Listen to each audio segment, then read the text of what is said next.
എല്ലാവർക്കും നമസ്കാരം. ഇടിച്ചക്ക റെസിപ്പി സീരീസിലെ 7ാമത്തെ വിഭവം.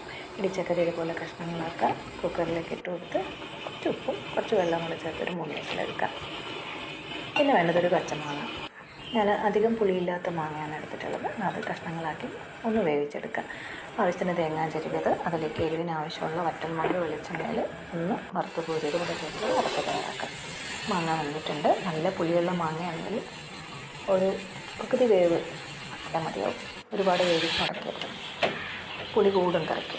ഇത് അധികം പുളി ഇല്ലാത്തതുകൊണ്ട് ഞാൻ നന്നായിട്ട് വേവിച്ചു. എൻ്റെ മാങ്ങാ കഷ്ണങ്ങൾ വേവിച്ച് ഇടിച്ചക്ക കഷ്ണങ്ങളും കൂടെ ചേർത്ത് തയ്യാറാക്കി അരപ്പും കൂടെ ചേർത്ത് നന്നായിട്ട് ഇളക്കി വേവിപ്പിച്ച് സ്വാദ് നോക്കി ആവശ്യത്തിനുള്ള ഉപ്പ് കൂടെ ചേർക്കാം. ഞാൻ ഇടിച്ചക്ക വേവിക്കുമ്പോൾ കുറച്ച് ഉപ്പ് ചേർത്തുള്ളത് കൊണ്ടാണ്.